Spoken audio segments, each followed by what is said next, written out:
बहुत बहुत धन्यवाद। मैं बहुत आभारी हूँ कि आप यहाँ इतने समय से मेरा इंतजार कर रहे हैं। श्री अमित देशमुख जी, श्रीमती विलासराव देशमुख जी, श्री शिवाजी राव कारगे जी, श्री धीरज देशमुख जी, श्री विनायक पाटिल जी, श्री त्र्यंबक भीसे जी, श्री बसवराज पाटिल जी, मंच पर उपस्थित सभी नेतागण, सभी कांग्रेस पार्टी के पदाधिकारी, सभी कार्यकर्तागण, सबको इस सभा में मेरा बहुत बहुत स्वागत। राम राम लातूरकर। आई तुलजा भवानी जी की ये महान संतों की धरती है।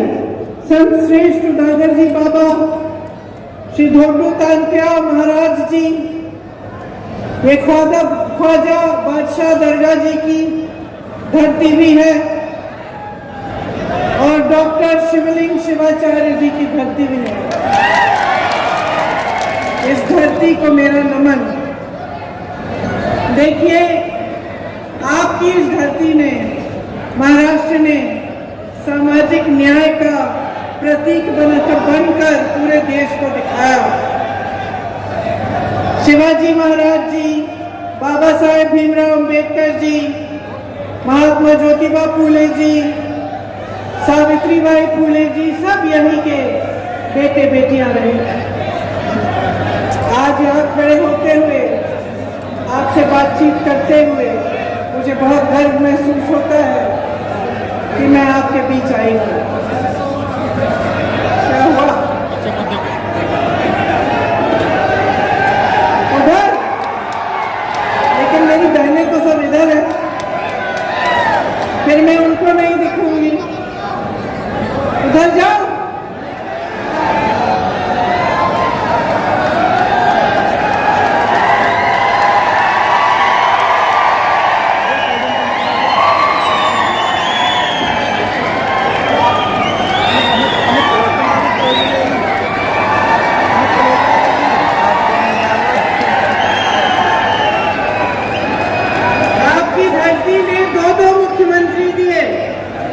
स्वतंत्रता आंदोलन में आप सबने, आपके पूर्वजों ने भाग लिया। यहाँ पे कांग्रेस ने बहुत विकास करवाया। आप सब जानते हैं कि जो जो बड़ी फैक्ट्रियां बनी, जो जो यहाँ पे बना, उस सब का आधार कांग्रेस ने ही एक समय में डाला।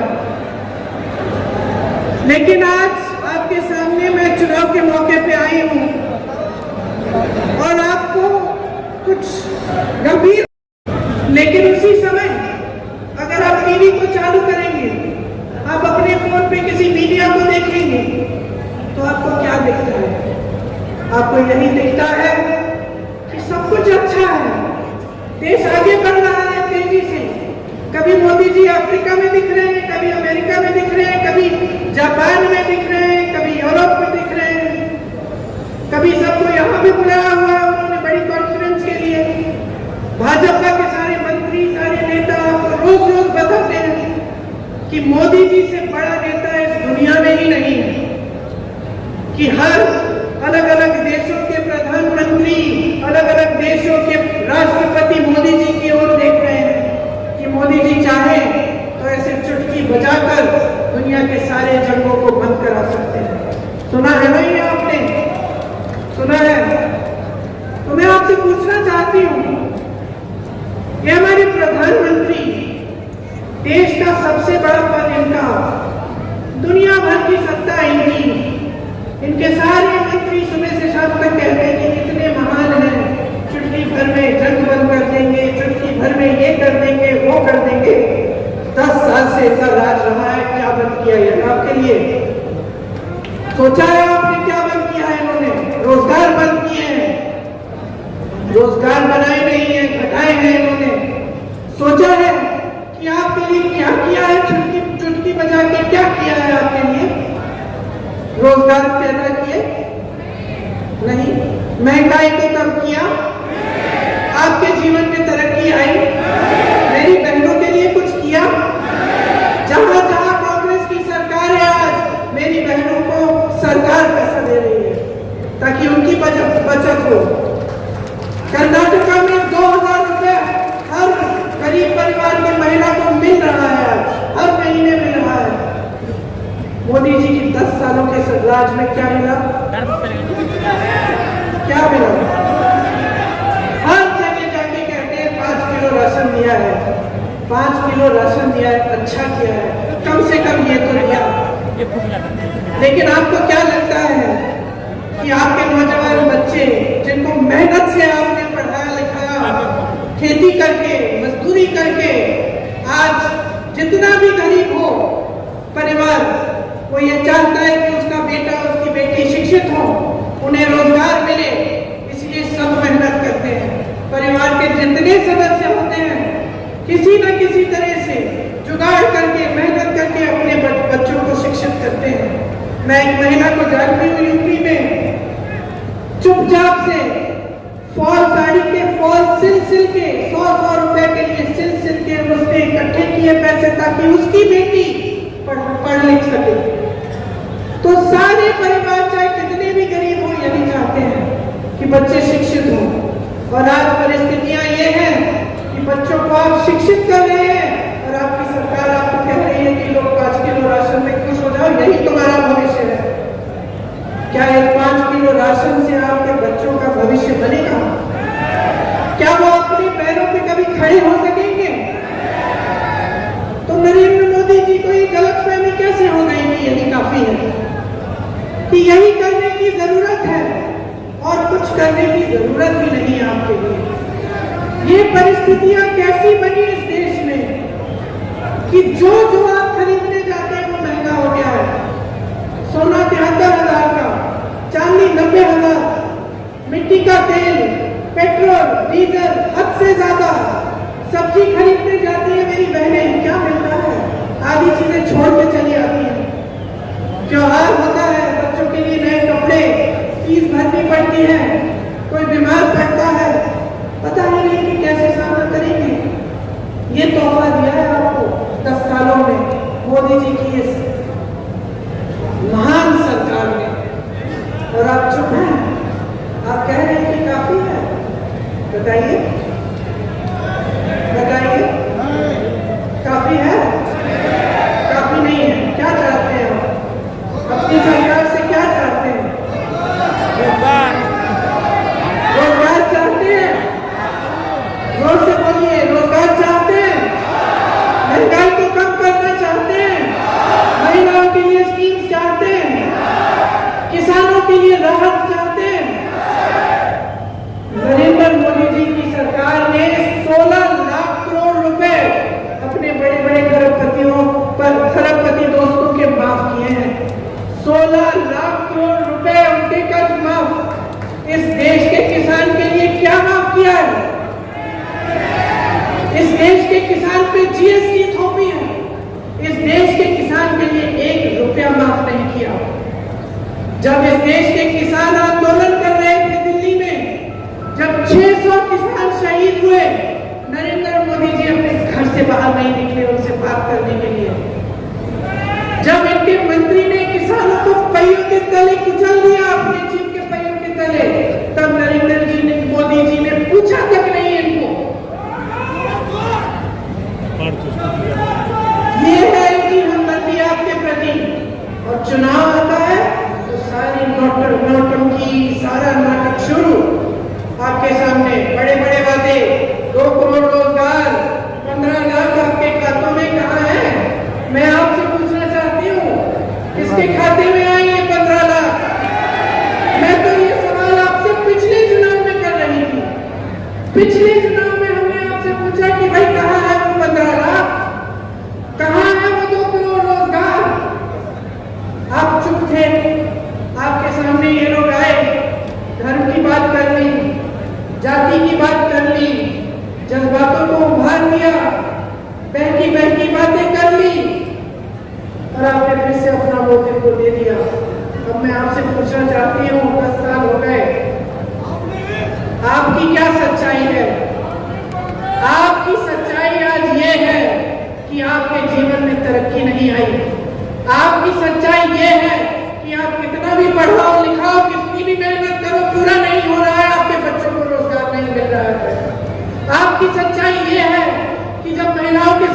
प्रचार होता है तो मोदी जी और उनकी सरकार किसको बचाते हैं? महिला को कि जो अत्याचार कर रहा है उसको? समय आ गया है तय करने का। शायद आपको मेरी बात थोड़ी कठोर लगेगी, शायद आपको लगेगा कि क्या कह रही हूं मैं, लेकिन मैं आपके सामने सच्चाई कह रही हूं।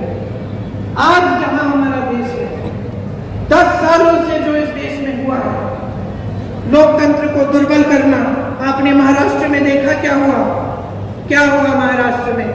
पैसों के बल पर विधायकों को खरीद के आपकी चुनी हुई सरकार को गिराया। आपकी आंखों के सामने हुआ, आप चुप रहे। आपकी आंखों के सामने सारी मीडिया कह रही है कि ऐसा तो मोदी जी ही कर सकते हैं, कि ऐसा तो बीजेपी ही कर सकती है। देखो, खुलेआम नारे लग रहे हैं कि हमने इतने पैसे लिए, इतना ही काफी। और जिन विधायकों को आपने वोट दिया वो दल बदल रहे हैं, पार्टियां तोड़ी जा रही हैं पैसों के बल पे। अपराध है ये, अपराध है बहनों और भाइयों, जो आपकी आंखों के सामने हो रहा है। और इससे बड़ा अपराध कोई अपराध नहीं है जो लोकतंत्र के साथ अपराध है।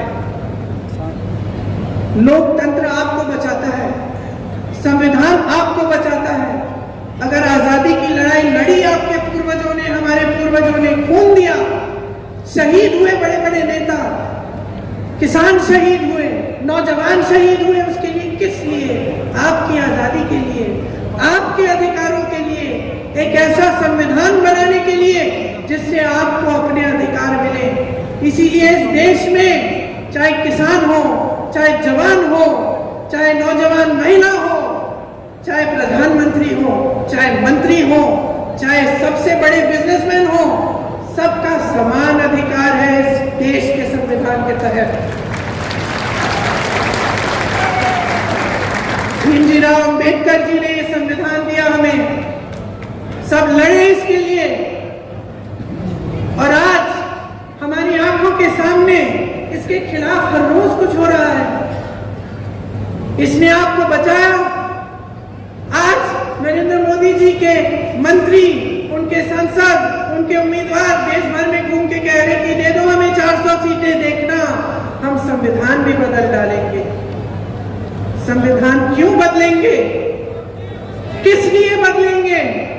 आपके अधिकारों को कमजोर करने के लिए। वो जानते हैं कि ये अधिकार संविधान ने आपको दिए हैं। जब ये बात फैल गई पूरे देश में, मोदी जी को दिखने लगा कि पहले चरण में उनको कम वोट आ रहे हैं, घबरा गए, बौखला गए। फिर आपके सामने हर मीटिंग में कहने लगे कि हम संविधान को नहीं छुएंगे। तो फिर ये कहलवाया क्यों? मैं तो नहीं मानती कि इनकी पार्टी में इनके उम्मीदवार और इनके मंत्री पूरे देश भर में घूम के ये कहेंगे कि हम संविधान को बदल देंगे और नरेंद्र मोदी जी की इजाजत के बिना कहेंगे। लोग तो कहते हैं इनकी इजाजत के बिना पत्ता नहीं हिलता भाजपा में।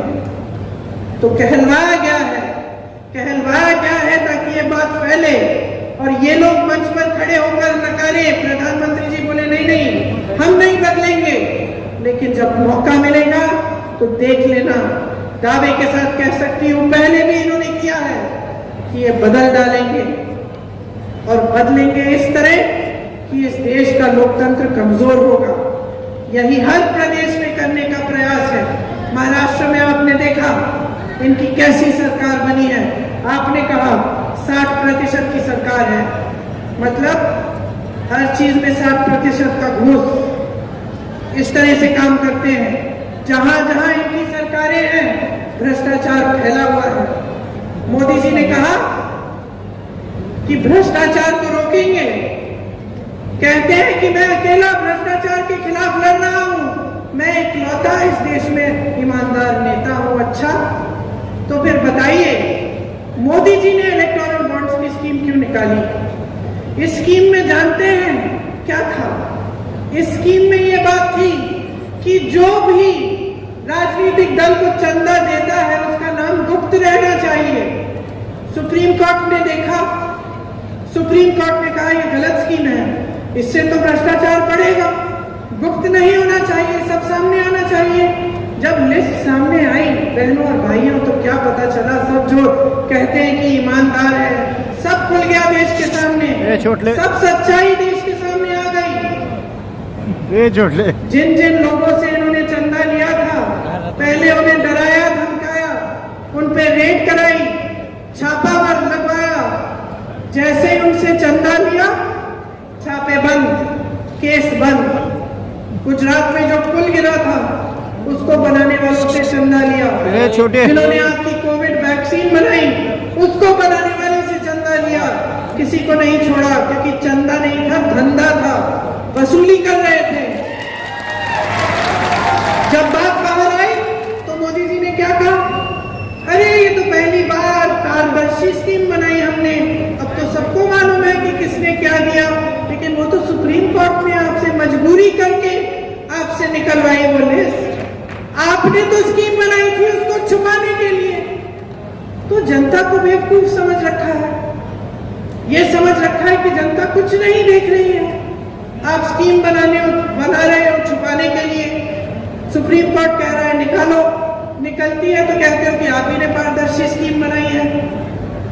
आप कहते हो कि महिलाओं के लिए आरक्षण कर रहे हैं, पूरे देश भर में जश्न बन रहा है, लोग माला पहना रहे हैं आपको बड़े बड़े मंचों पे, पूरी देश की पूरी मीडिया देशवासियों को बता रही है कि मोदी जी ने जो किया कोई और नहीं कर सकता था। बाद में पता चलता है कि 5-6 सालों के लिए तो वो होगा ही नहीं, आपने तो चुनाव के लिए उससे पहले ये सब स्कीम बना दी। पूरे देश की मीडिया इनके साथ है, क्योंकि पूरे देश की मीडिया बड़े बड़े खरबपतियों की है। तो आपको सच्चाई दिख नहीं रही है, आपको सच्चाई दिखती है कि सब कुछ अच्छा है। और मैंने कहा आपको लगेगा कि मैं कठोर बात कर रही हूँ, कठोर बात सिर्फ ये है कि आज जो इस देश की सच्चाई है वो कहीं टीवी पे नहीं दिख रही है आपको, ये आपके जीवन में दिख रही है। जो आपके जीवन की सच्चाई है, जो रोज सुबह उठ के आप मेहनत कर रहे हो और वो मेहनत पूरी नहीं हो पा रही है, जिन बच्चों को आप शिक्षित कर रहे हो उनको रोजगार नहीं मिल रहा है, ये सच्चाई है। मेरी बहनें इतनी मेहनत करती हैं, रात को आखिर में सोती हैं, ये सच्चाई है। ये है इस देश की सच्चाई। आज चाहे आपको कोई भी कुछ भी कह ले, तो इस सच्चाई को पहचानो, और ये पहचानो कि जो सरकार में है वो आपको गुमराह कर रहे हैं। देखिए 10 सालों में कुछ काम किया होता ना, तो उस काम के आधार पर आपसे वोट मांगने आते हैं, लेकिन आकर क्या कहते हैं, 70 साल में कुछ नहीं हुआ। ठीक है, मान लेते हैं कुछ नहीं हुआ, ये IIT, एम्स, ये बड़े बड़े उद्योग, ये सब 70 सालों में नहीं बनाया, सब अभी बनाया होगा, मान लेते हैं। लेकिन मैं पूछती हूँ कि नरेंद्र मोदी जी आपने क्या किया है 10 सालों में? कब तक ये रट लगाए रखेंगे? कब तक बच्चों की तरह यही कहते रहेंगे कि भाई सब उनकी गलती है? अरे सब उनकी गलती है। कभी किसी परिवार के पीछे पड़ जाते हैं, कभी किसी पार्टी के पीछे, कभी कुछ गलत बोल देते हैं किसी के बारे में, सब किसी और की गलती है। भाई तुम्हें प्रधानमंत्री क्यों बनाया? अगर जिम्मेदारी लेने के काबिल ही नहीं है तो प्रधानमंत्री किस लिए बनाया?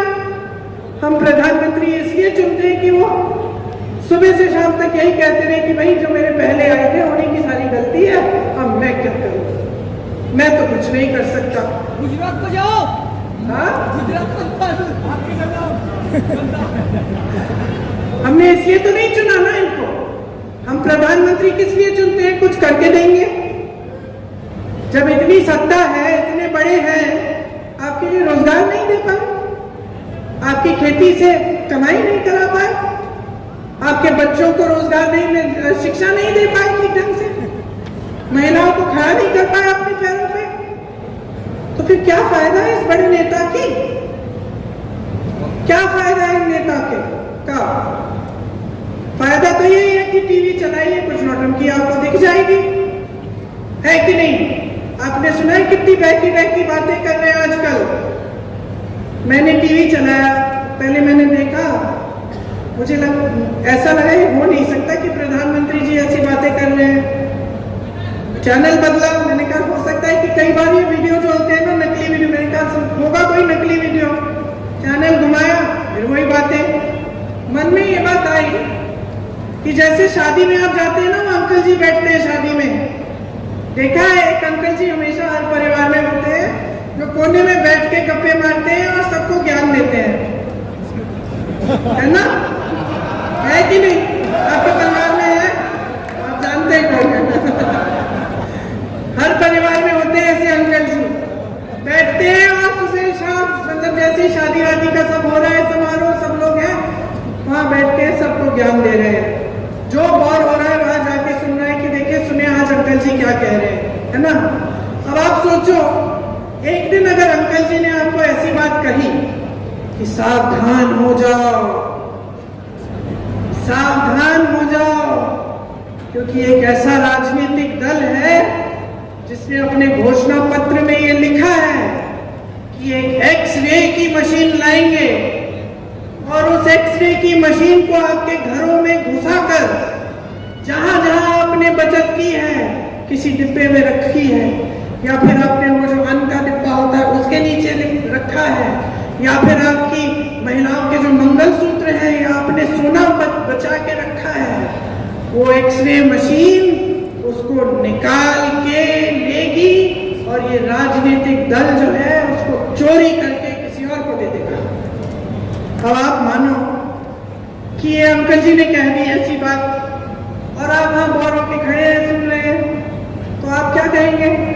आप यही कहेंगे ना कि अंकल जी सठिया गए, यही कहेंगे ना कि अंकल जी को आज क्या हो गया, आज तो इन्होंने बहुत गहरी साजिश निकाल दी है। और शायद आप अंकल जी को कहेंगे अंकल जी आज क्या बात कर ली आपने, हंसेंगे। अब यही बात इस देश के प्रधानमंत्री भरे मंच पे खड़े होकर अपने पद की गरिमा, अपने पद की गंभीरता को आधार बनाकर आपके सामने रख रहे हैं, यही बात कर रहे हैं। तो आपको हंसी क्यों नहीं आ रही है? आप इनकी बातों में उलझ क्यों रहे हैं? आप सोचिए, कभी ऐसी ये स्तर रहा है प्रधानमंत्री का? इस देश के कितने महान प्रधानमंत्री रहे, सिर्फ कांग्रेस पार्टी के नहीं, हाँ 2-3 मेरे परिवार से रहे, पंडित नेहरू जी, इंदिरा जी, राजीव जी, लेकिन वाजपेयी जी भी थे, मनमोहन सिंह जी भी थे। क्या स्तर था उनका, और इन्होंने स्तर इतना गिरा दिया है कि चुनाव के सामने ये कहने के बजाय कि मुझे वोट दीजिए, मैंने 10 सालों में ये काम और ये काम किया है, आपके सामने आकर कहते हैं फिजूल की बातें कि कोई राजनीतिक दल आपके गहने एक्सरे की मशीन से चुनाया हो। मजाक समझ रखा है इन्होंने, हंस रहे हैं, लेकिन सिर्फ ये हंसी की बात नहीं है, गंभीर बात है कि आपने इनके लिए इतना आसान बना दिया है सब कुछ। ये सोचते हैं कि जवाबदेही ही नहीं है, ये सोचते हैं कि सत्य की भी जिम्मेदारी नहीं है देश के प्रति। ये सोचते हैं कि आपके सामने आकर कुछ भी झूठ बोल लें, कभी इंदिरा जी के बारे में बोलेंगे, कभी मेरे पिताजी के बारे में बोलेंगे, कभी पूरे परिवार के बारे में कुछ झूठ बोल देंगे, वो तो अलग बात है, ठीक है बोलने दीजिए, हम उनके खिलाफ हैं, हम उनके बारे में उनकी सच्चाई आपके सामने लाते हैं, हम उनसे लड़ते हैं, हम आपके लिए लड़ते हैं, तो हमारे बारे में बोलेंगे, बोलने दीजिए। लेकिन ऐसे झूठ देश के बारे में, देश के विकास के बारे में, आपके बारे में, तो आप कैसे मान रहे हैं? तो जो कठोर बात मैं कहना चाह रही हूं वो ये है कि 10 साल आपने ऐसे निकाल दिए हैं, अगर फिर से आपका वोट इनके पक्ष में जाएगा तो तैयार हो जाओ, 5 साल और भुगतोगे, 5 साल और ऐसी सरकार आएगी जो आपके लिए कुछ नहीं करेगी, जिसके नेता समझते हैं कि आपसे ऊपर हैं, जिसके नेता के दिलों में आप सर्वोपरि नहीं हैं। और ये इस देश, इस लोकतंत्र की परंपरा रही है कि जनता सर्वोपरि होती है। मैंने इंदिरा जी को देखा है, गांव जाती थी, अपने पिताजी के पीछे पीछे जाती थी मैं, गांव के अंदर, गांव में डांट खाते थे वो महिलाओं से कि हमारी सड़क नहीं बनाई है, राजीव भैया बताओ। ये थी परंपरा हमारी। महात्मा गांधी आपके बीच आते थे, कोई ऐसा नेता नहीं रहा इतना अहंकारी कि वो सोच बैठा कि मंच मंच पे दिखेगा, बड़े बड़े उद्घाटनों में दिखेगा, बड़े बड़े विदेशी नेताओं के साथ दिखेगा, मगर आपके बीच नहीं आएगा और फिर भी दोबारा से आप उसको चुनोगे। तो मैं आपसे ये कहना चाहती हूँ कि अपने जीवन में सुधार लाना है, तरक्की लानी है, रोजगार लाना है, महंगाई को घटाना है और जो आपकी समस्याएं हैं उस पर चुनाव लड़ाना है, तो अभी जागने की जरूरत है। अभी जागरूक बन जाओ। आज अपना वोट व्यर्थ मत करो। बहुत लोगों का खून गया है जमीन को सींचने में।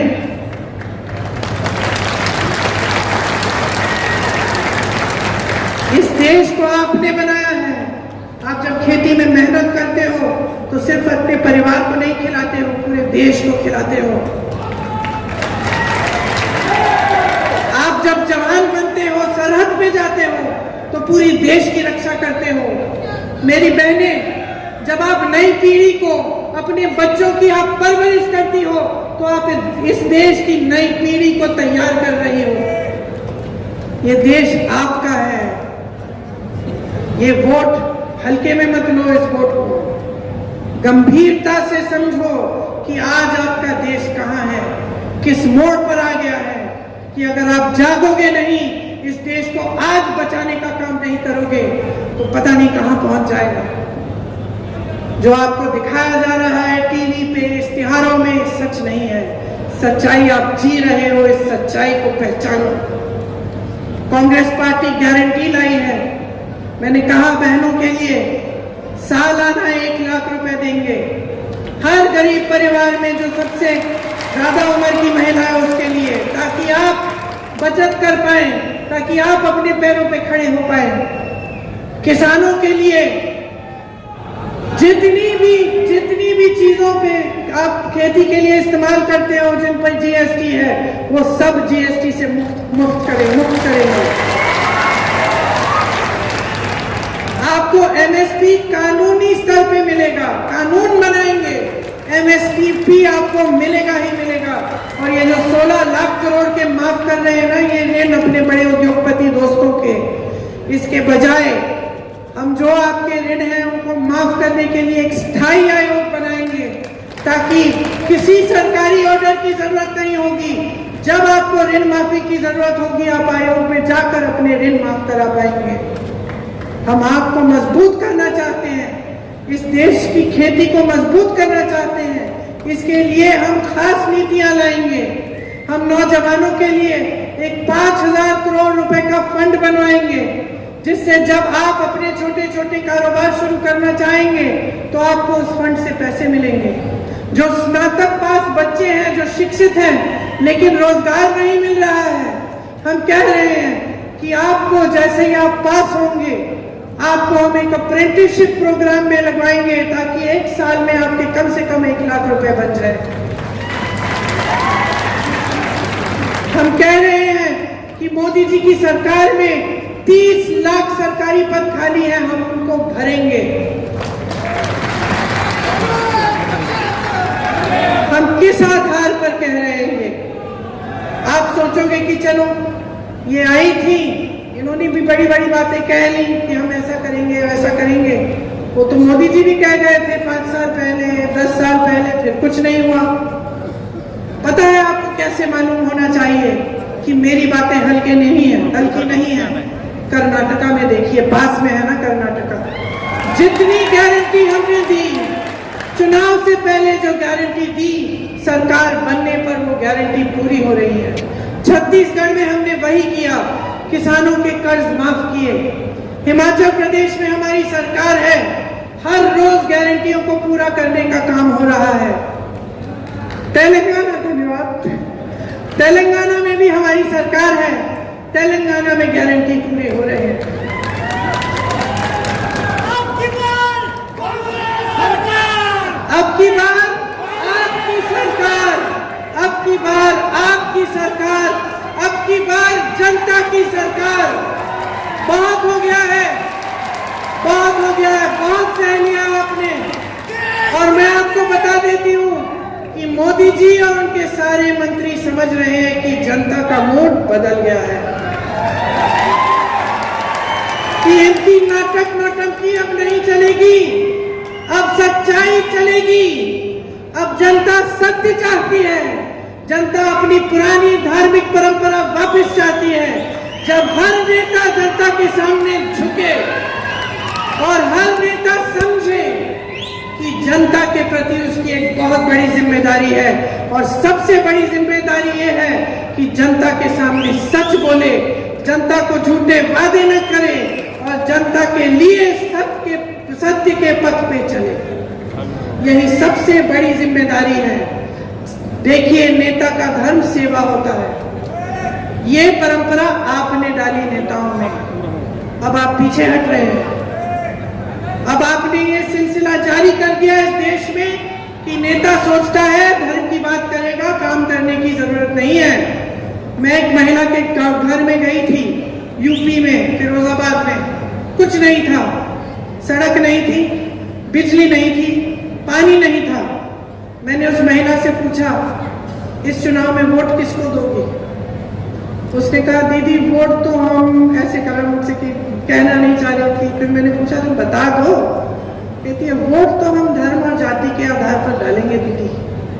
मैंने कहा, अच्छा, कितने चुनाव के लिए करोगी? पिछली चुनाव में भी किया और इस चुनाव में भी। मैंने उससे पूछा, तुम्हें मिला क्या है? तुम्हारा नेता तो बड़ा हो गया, नेता तो गया वहां संसद में चला गया, मंत्री भी बन जाएगा, उसके बच्चे शिक्षित हो जाएंगे, पैसे बन जाएंगे, अमेरिका भी भेज देगा पढ़ाई के लिए, फूलेगा फलेगा, अच्छी सी गाड़ी लेगा, घूमेगा। तुम्हें क्या मिला? जवाब नहीं दे पाई। मैंने कहा, तुमने सोचा है कि ये जो वोट है तुम्हारा, ये उसके लिए नहीं है, उसको बड़ा बनाने के लिए नहीं है, उसको सत्ता देने के लिए नहीं है। ये यहाँ पे जो तुम्हारी टूटी नहीं है ना, इसको लगवाने का वोट है। ये तुम्हारी सड़क बनवाने का वोट है। ये तुम्हारे बच्चों के लिए स्कूल बनवाने का वोट है। ये तुम्हारे घर में पानी लाने का वोट है। ये तुम्हें रोजगार दिलवाने का वोट है। तो समझी। उसने मुझे कहा, दीदी अगली बार कभी नहीं बोलने दूंगी। तो समझ लो, ये तुम्हारा वोट है, किसी नेता के पक्ष में नहीं, मेरे पक्ष में भी नहीं, किसी राजनीतिक दल के पक्ष में नहीं, अपने पक्ष में डालो। अपने घर के लिए, अपने परिवार के लिए, अपने गांव के लिए, अपने शहर के लिए, अपने प्रदेश के लिए और अपने इस देश के लिए, जिसकी मिट्टी ने तुम्हें जीवन दिया है। क्योंकि नेता का स्वभाव होता है, सत्ता मिलने पे अहंकार हो जाता है। नेता का स्वभाव होता है, सत्ता मिलने पे बदल जाता है। और यही आप अपने आंखों के सामने नरेंद्र मोदी जी के साथ देख रहे हैं। इतना अहंकार हो गया है कि आपकी परवाह ही नहीं है। इतना अहंकार हो गया है कि सलाहकार भी सही चीज नहीं बता पा रहे हैं। सलाहकार भी झूठी बातें बनाने लगे हैं। सलाहकार भी ये नहीं बता सकते कि देश की जनता पिस रही है महंगाई से, कि रो रही है देश की जनता, डर रहे हैं, कांप रहे हैं। सब बहुत हो गया है। तो सबक सिखाइए, बदलिए सरकार को, अपने लिए सरकार लाइए, अपने पैरों पे खड़े होने के लिए, अपने भविष्य को मजबूत बनाने के लिए। यही मेरा आग्रह है आपसे कि जब आप चुनाव के समय अपना वोट डालने जाएंगे तो 2 मिनट के लिए आंखें मूंद के सोचो, किस लिए जा रहा है ये वोट, किस लिए जा रहा है ये वोट, किस आधार पे दे रहे हो। और जज्बातों को एक तरफ कर दो, अपने जीवन, अपनी सच्चाई और अपने भविष्य के लिए डालोगे। और मैं दावे के साथ कह सकती हूँ कि जब आप ये सोचोगे और अपने भविष्य के लिए वोट डालोगे तो आपका वोट सिर्फ कांग्रेस पार्टी को जा सकता है।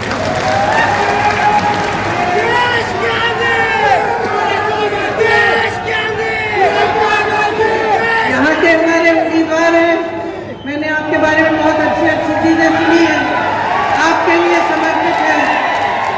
यहाँ से आपने, जैसे मैंने कहा, यहाँ से आपने बड़े बड़े मुख्यमंत्री दिए, विलासराव जी का पूरा परिवार आपके लिए समर्पित है,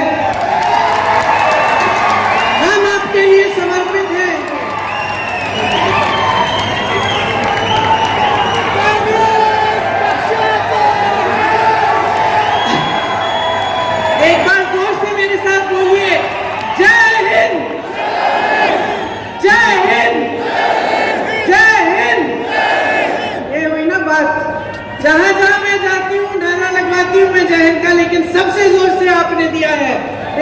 मतलब है आप मेरी बातों को समझे हैं और आप इस देश को बचाने का काम आज से शुरू करेंगे।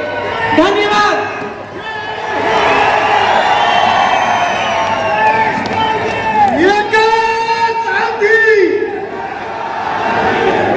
आभार प्रदर्शन व्यक्त करण्यासाठी मी उषा कांबळे ताई यांना अशी विनंती करतो की त्यांनी आभार प्रदर्शन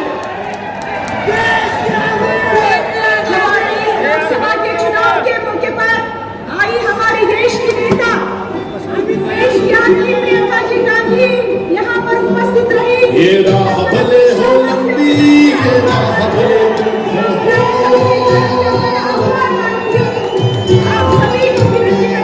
इस राह पे चलते चलते हमको गाते जाना है। वो भारत को थामाने वो साथ हमारे आए, आगे चेहरे में मुस्कान जगाने आए। हम तेरे बन जाएंगे, चंपाएंगे न्याय, इन रंग लहराएंगे, चंपाएंगे न्याय। सब तेरे बन जाएंगे, चंपाएंगे न्याय, इन रंग लहराएंगे, चंपाएंगे न्याय। न्याय जो मजदूर किसानों की मेहनत में रंग लाए, हर औरत के साथ चले, हर एक युवा के संग आए। आज भागीदारी का हर एक को अपनाए, आज न्याय का परचम अपना गली गली लहराए। हम चले और छुट जाएंगे, चंपाएंगे न्याय, नील रंग लहराएंगे, चंपाएंगे न्याय। हम चले और छुट जाएंगे, चंपाएंगे न्याय, नील रंग लहराएंगे, चंपाएंगे न्याय। जन जन की बातें एक मन की बात नीचे हमें नहीं, भारत माँ के बच्चे आन बदल के आगे झुके नहीं। संघर्षों की परिभाषाएं भविष्य को